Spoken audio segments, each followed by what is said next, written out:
territorio, y por eso remarco esto. Creo que Toti podría tener su propia escuela de militancia para que uno vaya y aprenda de esa experiencia. La idea hoy es que pueda contar un poco todo esto, especialmente desde sus inicios y hasta el día de hoy, cómo es su tarea. Ustedes seguramente lo vieron, el miércoles pasado estuvo acompañando a la doctora Elisa Carrió en la presentación de su libro. Creo que eso también nos dice mucho sobre la ponderación que hace la propia Lilita y cómo resultan fundamentales los valores que él encarna para el movimiento humanista. Así que, bueno, de vuelta le agradecemos a Toti por haber venido y por formar parte de este curso general. Y vamos a darle un tiempo para la exposición y luego podemos realizar las preguntas que consideren pertinentes. Hacemos una o dos rondas con algunas preguntas. Así que bueno, muchísimas gracias, Toti. Muchísimas gracias.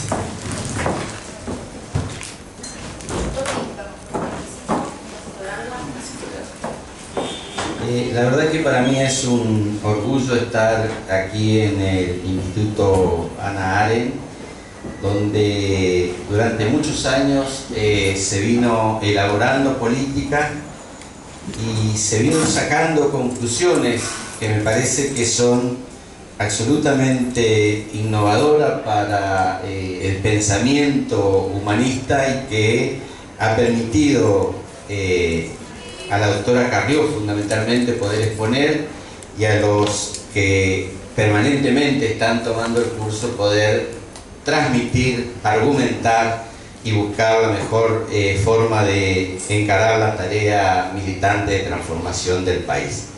Así que a mí me habían convocado para esta charla que tenía como título Cooperativismo y Economía, y yo le hubiera puesto mejor cooperativismo y política, porque hay ciertos prejuicios con relación al cooperativismo, que es un sistema económico que puede generar mayor equidad, pero la cooperativa, el cooperativismo, los cooperativistas fundamentalmente tienen una forma de pensar, una filosofía y una forma de actuar en la sociedad independientemente del sistema económico que predomine en ese momento.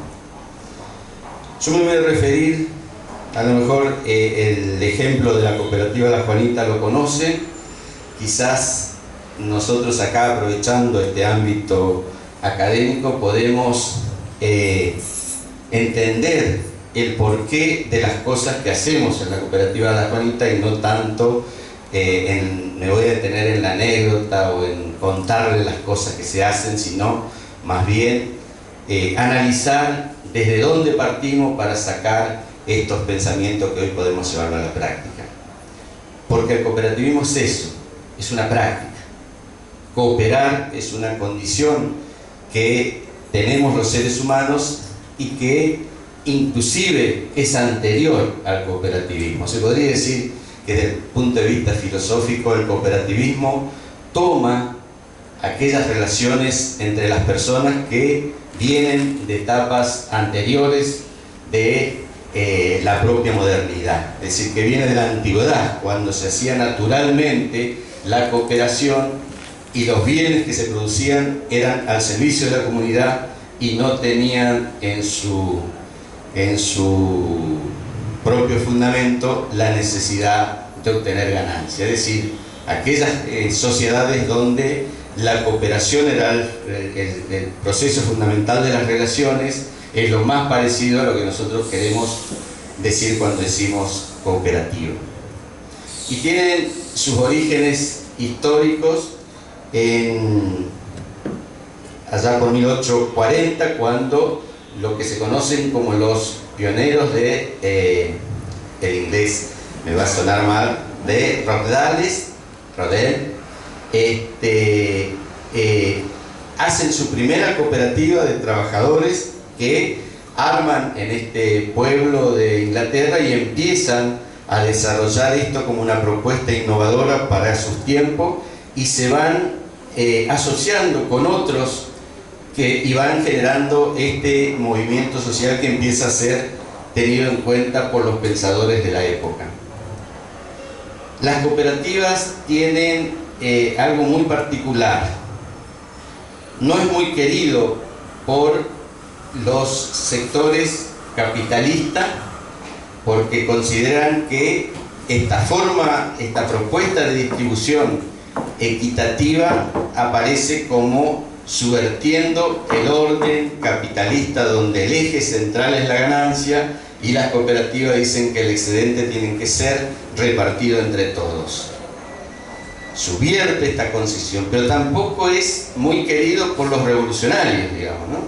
Porque dice que el cooperativismo, con esta idea de democracia interna, de cada persona un voto, de propuesta igualitaria, de alguna manera también hace que el ímpetu revolucionario de los sectores más pobres termine en una etapa reformista del cooperativismo. Por lo tanto, es cuestionado por distintos sectores. Para los sectores más reaccionarios ven en el cooperativismo como el comunismo, es decir, lo identifican todo lo que sea cooperación, todo lo que sea sistemas de valores como algo subversivo y por lo tanto más ligado al comunismo. Y de verdad, los comunistas le dicen a los cooperativistas que son reformistas, es decir, que es muy difícil encuadrar a las cooperativas dentro de las grandes ideologías que predominaron en estos últimos 200 años o más. Por lo tanto, esto también tiene un valor. Cuestionado por todos lados, las cooperativas se han mantenido como una forma de pensar. También usurpado por oportunistas que de alguna manera utilizan las cooperativas para beneficio propio, aún se sigue sosteniendo los valores del cooperativismo. Con mala prensa, las cooperativas siguen, y eso me parece que tiene un valor en sí mismo incalculable, porque quiere decir que los sectores que se juntan en cooperativas que están buscando una salida a esta cuestión. Filosóficamente se podría decir también que las cooperativas no tienen una ideología que predomina en su seno. Lo que Engels en su libro El socialismo utópico al científico identifica como las tres grandes corrientes del cooperativismo, Owen, Fourier, Saint-Simon, los tres pensadores del cooperativismo tienen ideas distintas en cuanto a lo ideológico. Podríamos decir que Saint-Simon es identificado como cristiano y desarrolla su propuesta de cooperativismo desde esta mirada humanista y cristiana. Otros son más de cuño anarquista y algunos solamente economicistas como Fourier y Owen, pero tienen distintas miradas en ese sentido. Quizás el gran aporte de Engels es que identifica al cooperativismo como el inicio del proceso que ellos llaman de pasaje a lo que ellos creían que era la solución de todos los problemas de la humanidad, que era el socialismo. Reconocen el cooperativismo como el primer embrión de que es posible esa sociedad igualitaria, sin clase, que ellos empiezan a pergeñar. Pero es al mismo tiempo, es decir, en 1844 están las cooperativas de los pioneros de este pueblo de Inglaterra, y en 1848 es escrito el manifiesto de los comunistas, el manifiesto de la Liga de los Comunistas, y que tiene en su proyección hacia adelante, se podría decir, dos grandes descubrimientos para la época. Marx y Engels develaron dos aspectos importantes en la investigación del sistema capitalista. El primero es que la historia de la humanidad es la historia de la lucha de clases. Eso lo dan en el proceso de estudio de las sociedades anteriores y dicen que el sistema capitalista lo exacerba a un nivel en que promueve esa lucha de clases, se hace muy muy fuerte. Marx no inventó la lucha de clases, existía y la develó. Y lo otro que devela, como muy importante, Marx en el Capital, es que el sistema capitalista tiene una contradicción, que desarrolla fuerzas productivas, pero se apropia de lo producido. Es decir, que empieza a ver quienes son dueños de los máquinas, fábricas, se quedan con algo que por primera vez los sectores trabajadores empiezan a producir más de lo que necesitan para vivir. Y ese excedente, en vez de ser cooperativizado entre los trabajadores, se queda una persona que se llama capitalista. Y como va sacando de cada uno de los excedentes que producen cada obrero, una empresa que tiene 1000 o 2000 obreros, el capitalista se vuelve muy fuerte porque ese excedente va a parar a una sola persona y no es repartido entre todos. Es decir, que Marx llega a la conclusión de lo que él llamó, y que hoy ya todos los economistas saben y ya no es cuestionado por eso, él descubre lo que se conoce como la plusvalía, es decir, el plusvalor que produce ese trabajador y que alguien se lo apropie.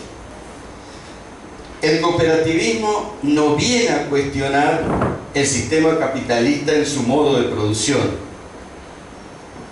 Y creo que ni siquiera Marx cuestionaba en cuanto a las perspectivas del sistema capitalista, sino lo que cuestionaba es que era un sistema que por su propia relación y el afán de ganancia no le permitía desarrollarse.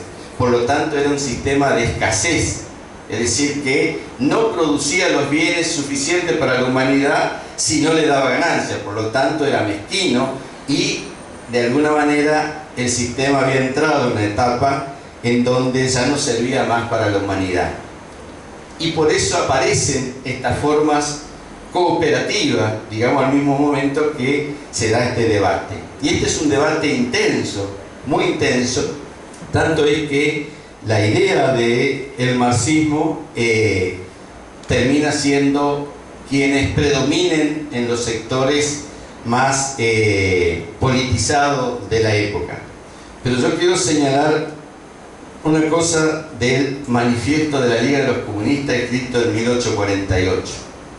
Empieza diciendo: un fantasma recorre Europa, el comunismo, ante la perspectiva y esa deshumanización del capitalismo, y da como perspectiva, digamos, de una nueva sociedad que sea la sociedad de la abundancia. Eso es un poco la propuesta que tienen a partir de esta relación inhumana del capitalismo. Por lo tanto, eso me parece a mí, estoy interpretando, no lo dijo ella, interpreto lo que Lilita escribió en su último libro, Humanismo y Libertad, que dice que el marxismo es profundamente humanista en su salida. La lucha de clase existe, no lo devela, la plusvalía existe, lo devela, y da como perspectiva una sociedad donde lo que predomine sea el reino de la abundancia. En esto se equivocan todos, porque el capitalismo se recompone y en esta última etapa, más que nada, logra producir suficientes bienes para toda la humanidad. Hoy el sistema capitalista no es un sistema de escasez, puede producir alimentos para toda la humanidad. ¿Cuál es el problema central del sistema capitalista? El problema central no está en el modo de producción, sino está en la forma de apropiación de esos excedentes. Por lo tanto, si uno busca una salida al sistema capitalista, puede encontrar en la cooperación, en el cooperativismo, una salida cierta para avanzar en un proceso armónico para que la humanidad pueda seguir teniendo posibilidades de sobrevivencia y pueda seguir teniendo la posibilidad y el sueño de vivir una sociedad equitativa. El sistema capitalista es un sistema de abundancia que en esa idea y en esa concepción de extracción de plusvalía a cualquier costo, a cualquier precio, ha llevado al Papa, creo que Juan Pablo, decir que el capitalismo salvaje era un freno para el desarrollo de la humanidad.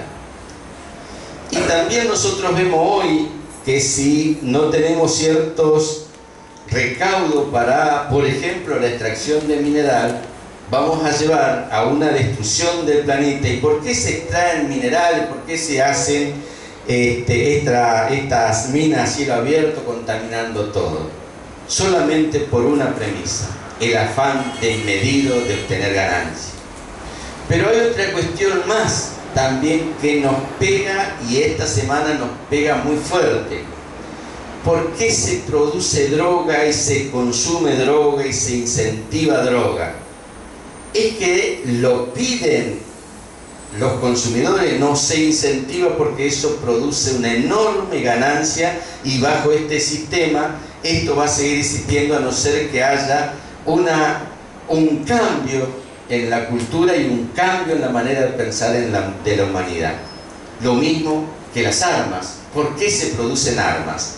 Porque da una enorme cantidad de ganancia. Si lo que predomina en la concepción de la producción de bienes está determinado por el afán de ganancia, las posibilidades de la barbarie están a la vuelta de la esquina. Por lo tanto, ahí de nuevo se verifica como importante la necesidad de empezar a buscar un sistema económico, político, filosófico, de participación igualitaria en los excedentes para que eso sea absolutamente comunitario. Si eso, el objetivo es esta distribución de los excedentes entre todo, y nadie tiene el afán de medido de ganancia, entonces es el propio sistema que se autorregula. Esta idea de barbarie está a la vuelta de la esquina. Todos saben, y yo hace poco estuve en un seminario donde estaba el filósofo Bernardo Toro, que tiró al público una provocación. Dice: ahí cuando venía, muchos me decían que por no cuidar, no tener una ética del cuidado, no cuidar el planeta, estaba en peligro el planeta. Y dice él: quédense tranquilos, el planeta no está en peligro. Después de haber sobrevivido a millones de años en esta evolución, va a seguir existiendo muchos años más. Lo que está en peligro es el hombre en su dignidad, es decir, el hombre como ser pensante, como ser digno. Y eso tiene que ver porque la dignidad no solamente es un grito de los excluidos, de los injuriados, sino también un hombre digno es aquel que tiene el poder y lo usa para construir humanidad y no para beneficio propio. Entonces ese hombre digno es el que está en peligro de extinción si nosotros seguimos desarrollando esta propuesta. Esto son los fundamentos con los cuales nosotros construimos la cooperativa La Juanita, de muchos debates filosóficos. Nosotros no llegamos al cooperativismo porque queríamos invertir en una cooperativa porque teníamos algunos mangos donde no sabíamos dónde invertir. Llegamos a la cooperativa por necesidad para sobrevivir, pero también por firmes convicciones de que el cooperativismo sea una herramienta más para la transformación social. Y creo que hoy, visto desde hoy, en ese momento era sobrevivir sin caer en la trampa de una filosofía de devorarnos entre nosotros. La idea era también tomar al cooperativismo como una salida para una humanidad que realmente tenga estos valores que nosotros decimos. Y es ahí el encuentro que tenemos con el pensamiento de Carrión. Es decir, ahí convergen estos dos sectores, se podría decir, de los movimientos sociales, esta idea de la política que tiene Carrió, de la ética, de la transparencia, del buscar desde todo lugar construir desde la ética de lo correcto y no desde la conveniencia, buscar una sociedad absolutamente igualitaria, no echarle la culpa a los pobres de lo que pasa, y nosotros que buscamos una salida desde el cooperativismo. Y en este proceso ideológico de conversión que hacemos nosotros, que venimos desde la izquierda dura, de ser piquetero, nos encontramos con una propuesta de salida. Y allá por el 2004, estudiando las experiencias de los pioneros del cooperativismo, vemos que hay muchos sectores capitalistas que, empujados por la realidad, golpeados por eso, ese afán desmedido de ganancia de otro, hace que empiecen a pensar que desde su propia realidad pueden empezar a buscar la salida también para una sociedad mejor, es decir, poniendo en juego su propio capital. Uno de los pioneros había tenido una fábrica textil que lo puso como, lo hizo como cooperativa y empezó a repartir los excedentes de manera equitativa. Yo decía, están muy locos estos tipos, tenían, no sé, 5.000 trabajadores. Pero hace poquito estuvo en la cooperativa La Juanita Santiago Peña del Hotel Mayflower, donde también él, dueño del hotel, puso en cooperativa el servicio del hotel y comparte los excedentes con sus trabajadores. Uno nunca sabe desde dónde lo hace, digamos, si fue un golpe en el corazón o en el bolsillo y dijo no tengo otra salida. A nosotros fue en el bolsillo, digamos, no teníamos otra salida y tomamos la cooperativa como salida.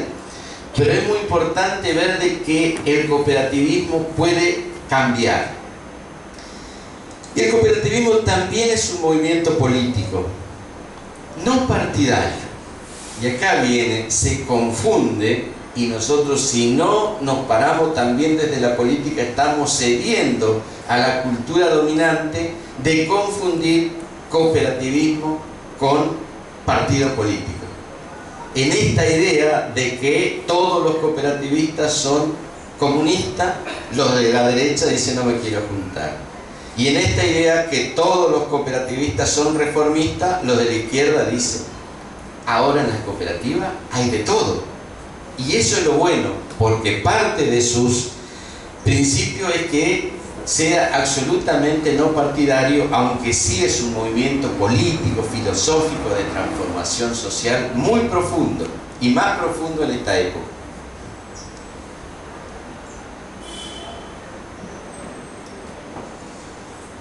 Una de los principios es la participación activa sin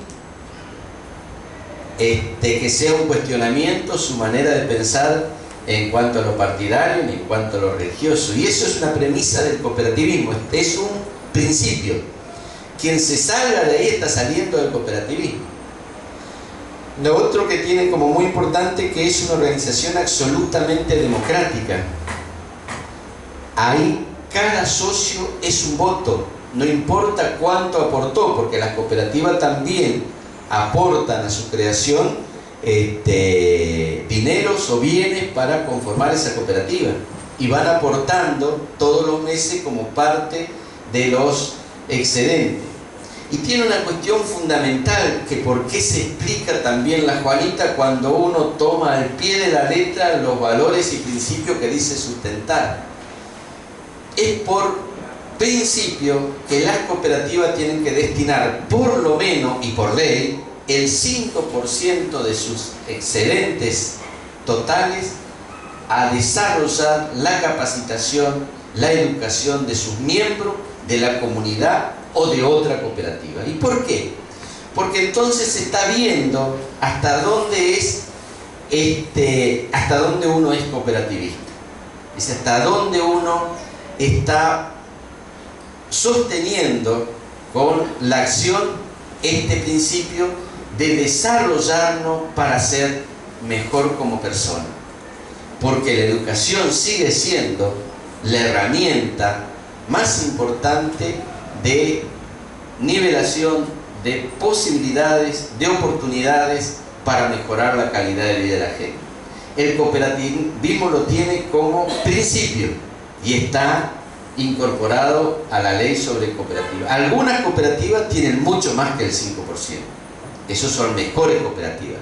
Imagínense que a un cooperativista es como si en su trabajo ustedes le dijeran, bueno, ganás un 5%, un 10%, un 20% menos porque tenés que capacitar al hombre que no sabe nada pero que quiere ser cooperativista y que encima no sabés si lo va a hacer.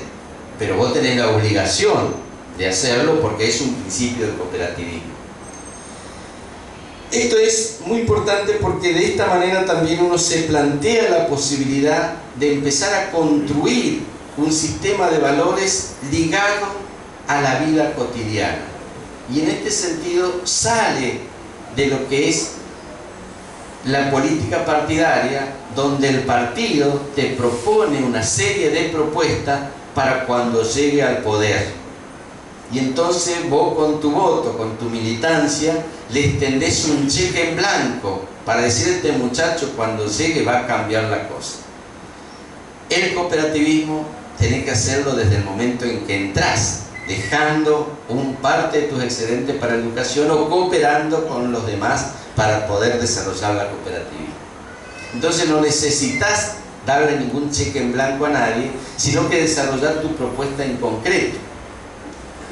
Y esto es muy propio de los cooperativistas, es decir, cómo haces algunas empresas que al mismo tiempo que sean sustentables o sostenibles, como dicen los ambientalistas, porque no solamente tienen que ser sustentables desde el punto de vista económico, sino también sostenibles desde el punto de vista ecológico, que al mismo tiempo genere excedente y pueda desarrollarse como una cooperativa que pueda competir o instalarse o no fundirse en un mercado donde predomina el excesivo afán de ganancia de otros.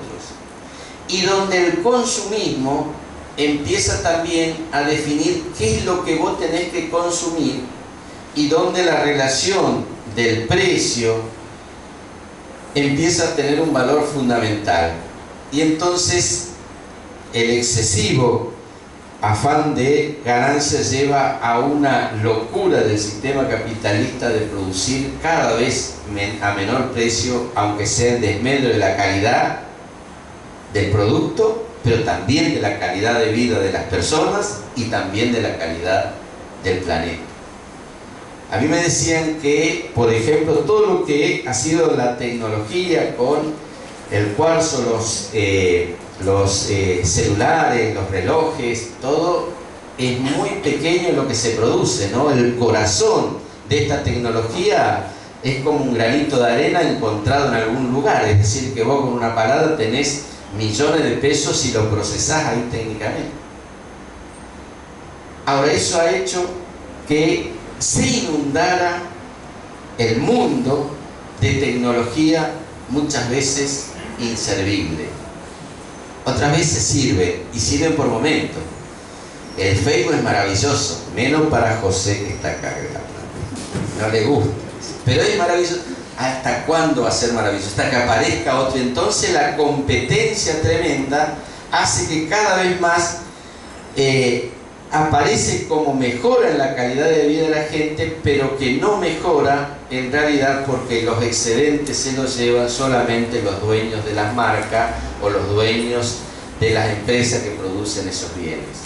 Mientras los trabajadores siguen trabajando en condiciones infrahumanas y no son parte beneficiaria de ese desarrollo tecnológico. Digo, para decir un elemento, pero sí podríamos decir también el tema del desarrollo del campo, de la soja, de un montón de cuestiones que tienen que ver con los avances tecnológicos, pero que todavía no ha podido jugar un rol equitativo en la distribución de los ingresos. Las cooperativas también son autónomas. ¿Qué quiere decir?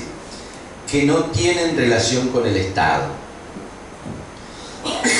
Está bien que haya una ley para la regulación, para que ningún vivo se lo lleve, pero que no tienen una relación, no dependen del Estado.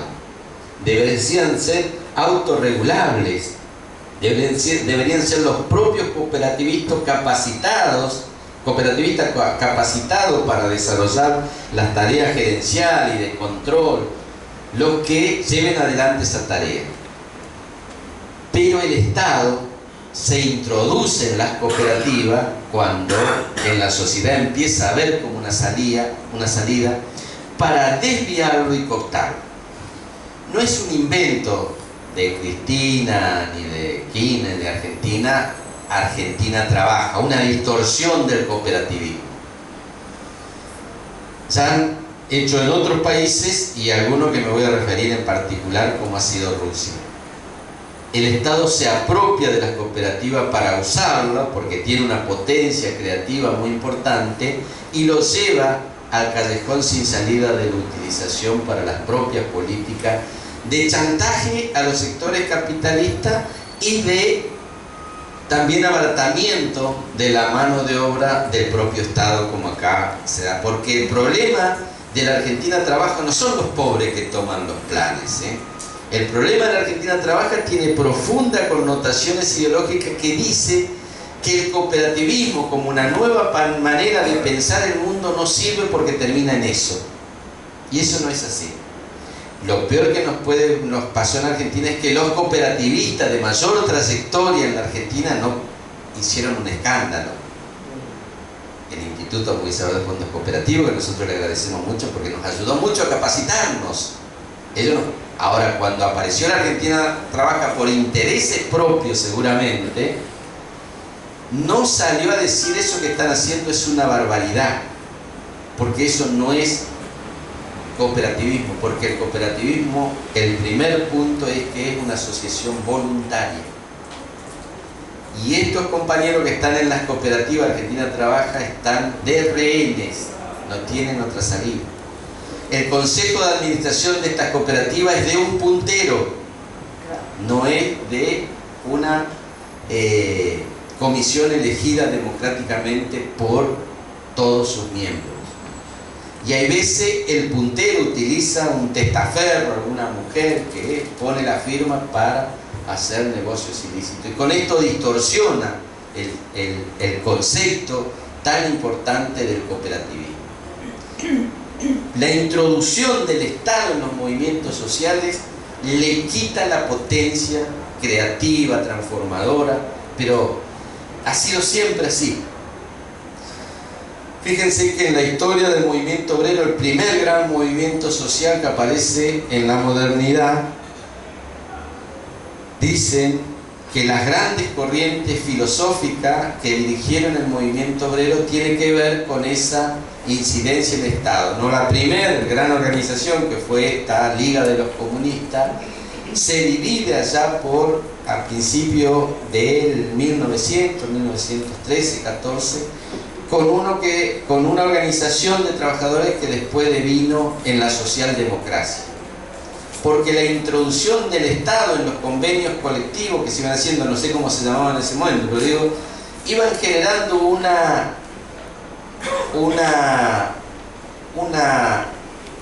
extracto social más alto, que eran todos aquellos trabajadores que estaban en las grandes empresas que el capitalismo necesitaba para la guerra, les pagaban más y por lo tanto ya no tenían los mismos intereses que los trabajadores de servicio o de los trabajos menos pagos como los textiles y todas esas cosas. Por lo tanto, produce una estratificación y genera grandes corrientes del movimiento obrero que se conocen a principios del siglo pasado. Pero la introducción del Estado en el movimiento social, movimiento obrero más cercano para nosotros, es la década del 40 con el advenimiento en la Argentina del peronismo. En la Argentina había un movimiento obrero pujante, de grandes luchas, de búsqueda de sus reivindicaciones, que generaba enormes posibilidades para sus afiliados, y desde el Estado empezó a generarse la posibilidad de cooptación, que terminó siendo en lo que hoy se conoce como el peronismo. Y tanto es así que aún en los escritos más importantes de lo que eran las 20 verdades peronistas, está, creo que las 20 verdades en algún otro escrito, está que el movimiento obrero es la columna vertebral del peronismo, pero no es la cabeza. ¿Se entiende? Hay una diferencia entre decir columna vertebral y yo dirijo. Empieza a hacer eso. ¿Y cómo se lo domestica al movimiento obrero argentino que tenía procesos de grandes luchas? A partir de esa relación con el Estado. El gobierno de Perón empieza como un beneficio, en un relato que se hace como un beneficio, a descontarle directamente y por el sobre, y va a parar al arca del Estado, las obras sociales, la cuota sindical. Ya deja de ir el obrero a pagar al sindicato. Cada vez que paga uno sabe que tiene derecho y empieza a perder esa relación y genera una casta que hoy conocemos como la burocracia sindical o dirigentes sindicales que están hace 20 o 30 años ahí, no se sabe bien por qué, simplemente porque tienen intereses propios. Esa es la relación del movimiento social con el Estado. El cooperativismo, a pesar de todos los intentos de cooptación, siempre hay algunos que tratan de zafar de esa relación. Siempre. Por esta concepción de autonomía, los cooperativistas somos absolutamente autónomos de todas las vertientes del Estado. Por eso también somos autónomos de los partidos políticos. Por eso pueden converger en la cooperativa muchas maneras de pensar. Y esto, que es tan viejo, aparece como innovador cuando uno lo plantea y lo sostiene con el cuerpo. Porque hay que sostener en la cooperativa distintas maneras de pensar. Y hay veces que son hasta incompatibles, pero están ahí, se desarrollan, trabajan, como en la sociedad. Así que esta cuestión de la autonomía del Estado es un principio del cooperativismo. No es un discurso, no es algo para la propaganda, para acercar voluntades. Y yo le incorporaría en esta etapa mucho más avanzada la necesidad de que el cooperativismo se pueda asociar con otros para generar valor. Y que tiene un enorme valor en sí mismo esa asociación.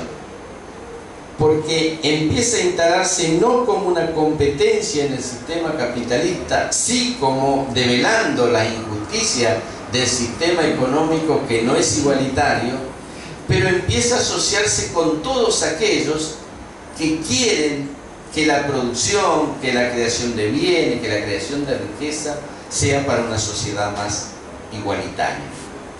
Y de ahí nosotros sacamos el concepto, que lo escribimos en el libro Cuando con otros somos nosotros, la necesidad de converger con lo que llamamos los excluidos morales. Pero eso es una actitud, es decir, uno tiene que ver que es aquella persona que le va bien en la vida, que es exitoso, que gana dinero, que tiene enormes posibilidades que no tienen otros sectores, pueden converger con los sectores que están buscando crear riqueza como para repartirlo entre todos. Yo les quiero contar alguna anécdota de mi vida. Esta actitud de tener nos valió desde la cooperativa y sostener esto, la posibilidad de un diálogo con los sectores que nosotros consideramos nuestros enemigos, y lo escribimos muchas veces, que después tuvimos que desandar el camino para decir necesitamos converger para construir un país distinto, con estos sectores. Y yo cuando camino por la Juanita, muchos vecinos me saludan porque me conocen mucho, hace mucho tiempo, pero también pasa, y tenemos miles de anécdotas, que cuando camino por la Recoleta también hay algunos que me vieron en algún seminario, que fueron a la Juanita, así que hay como una relación. ¿Esto por qué se hace? Por esta profunda concepción filosófica que nosotros tenemos, que no es el problema de la relación económica solamente lo que hace que hoy estemos enfrentados, sino que tenemos miradas filosóficas de salida para la humanidad, muchas veces que no nos comprendemos, y que solamente esta acción de acercamiento con el otro, de diálogo desde la confianza, puede empezar a desandar. Uno no significa que estemos de acuerdo totalmente, sino que iniciamos un camino para terminar con la fragmentación y empezamos a construir un país donde empecemos a pensar que solamente la convergencia de todos los sectores nos puede llevar a una sociedad más justa.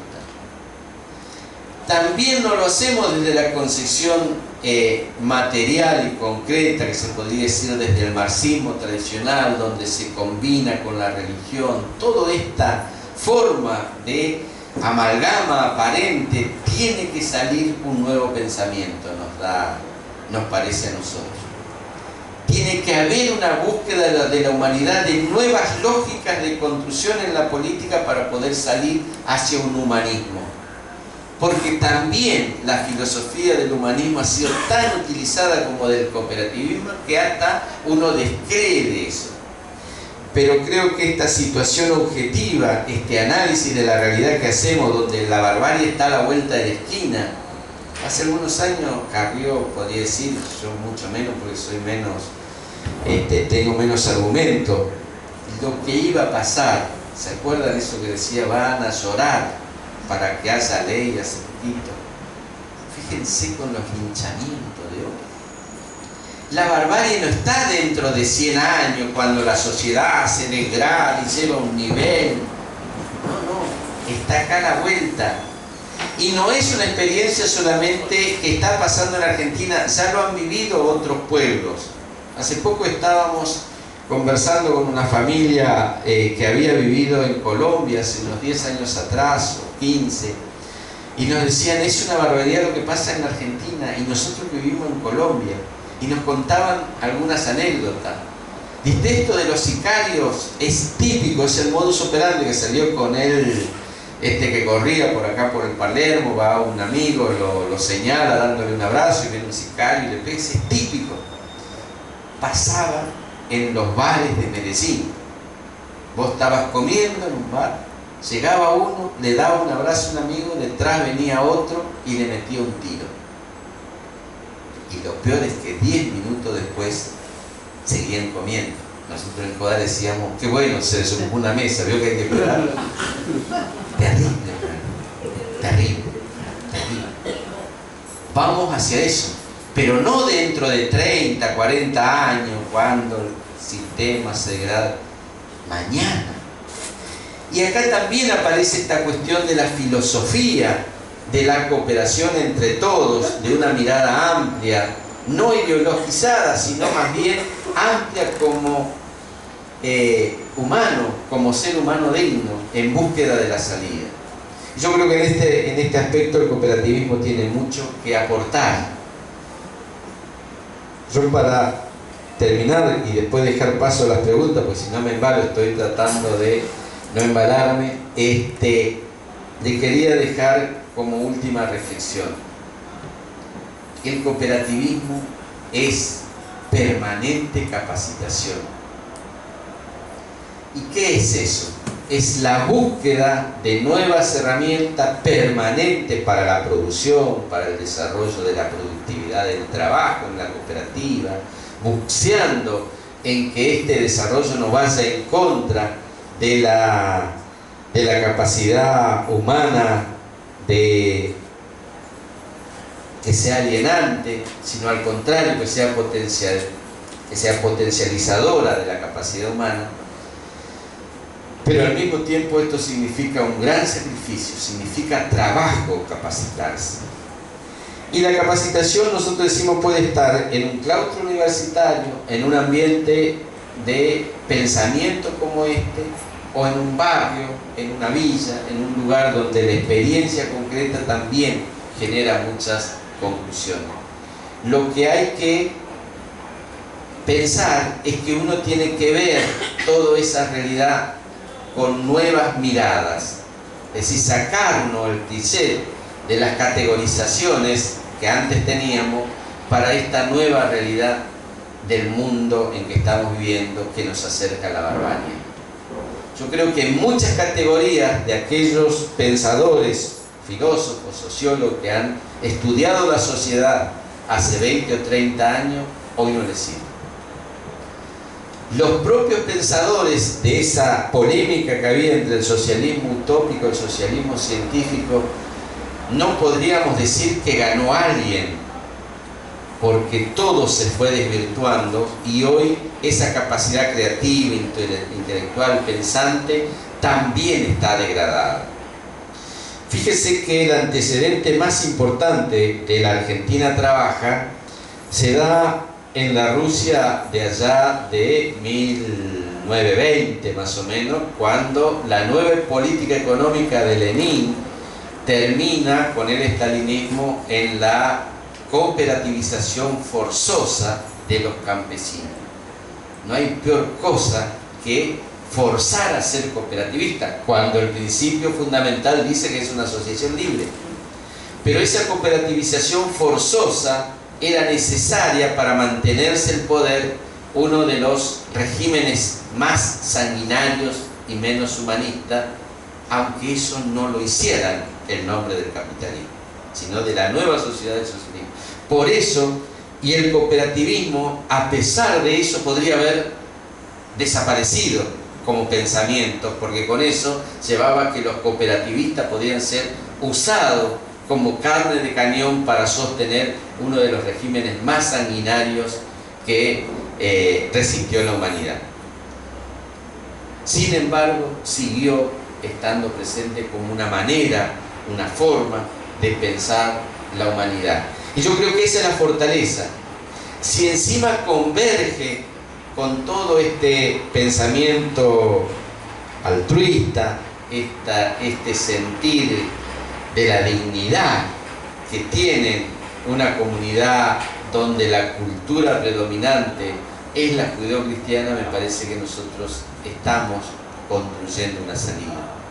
Y esa es la potencia a mí más importante que tienen algunos escritos, como el último libro de Carrió, Humanismo y Libertad. Porque esas son las salidas, es decir, no hay posibilidad de libertad si no se hace desde una sociedad absolutamente consustanciada con el valor del humanismo. Lo dice quien había creído que la lucha de clase era el motor de la historia y que ya no importaba ni el corazón ni los sentimientos religiosos de las personas. Sin embargo, hay que retrotraerse de nuevo cuando la realidad te pega y empezar a pensar de nuevo. Y yo estoy convencido que por ahí pasa uno de los grandes aciertos de Carrió en esto de ponernos a pensar el mundo de una manera distinta. Yo creo que este es el anclaje más importante que tiene esta política inquebrantable que tiene Carrió con relación a su defensa del humanismo, y que esta es la perspectiva nueva que la sociedad necesita para empezar a pensar el mundo de una manera distinta. Un mundo donde el hombre tiene que ser el centro, por encima de los bienes materiales, por encima de la ideología, y las relaciones entre los hombres tienen que ser parte de la nueva ética, como un paradigma de la ética del cuidado, no solamente del planeta, sino de las relaciones entre nosotros. Y eso ya tiene un antecedente brutal y se llama cooperativismo. Por eso digo yo, no es un sistema económico, no tiene que competir con el capitalismo ya en la etapa del reino de la abundancia de la producción de bienes. Tiene que meterse para meter su filosofía, que ha resistido a todos los embates de derecha y de izquierda y sin embargo ha sobrevivido.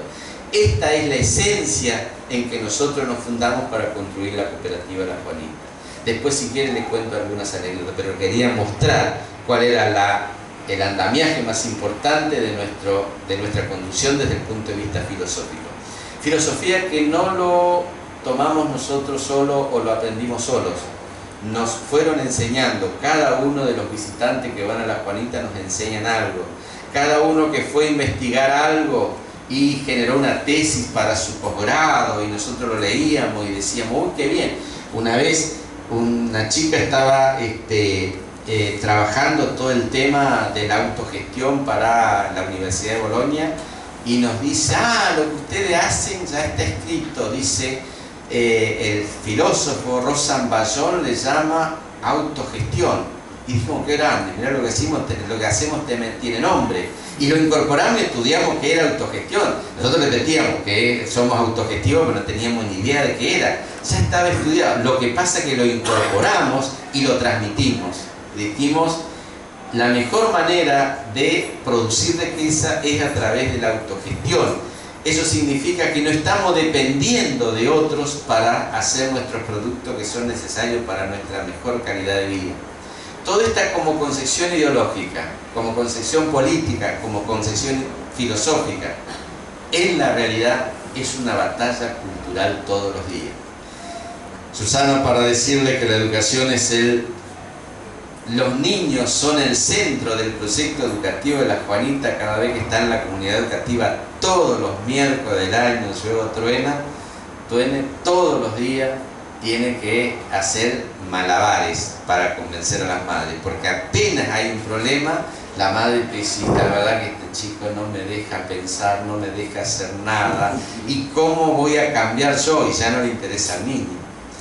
Las madres en estos lugares naturalizan todo y pueden decir, como sucedió en las entrevistas que tuvimos en el último año, este año que estamos empezando esta semana del Jardín de Infante, que en las entrevistas hay una pregunta que le dicen más o menos así: su chico, el que va a ir al jardín con nosotros, ¿presenció algunas escenas de violencia?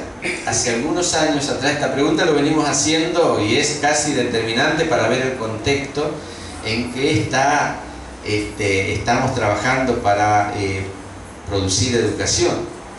Y hace algunos años nos horrorizamos cuando decía, sí, el papá le pegó, vino borracho, le pegó un cachetazo a la madre le revolvió con un sartén, y lo naturalizan.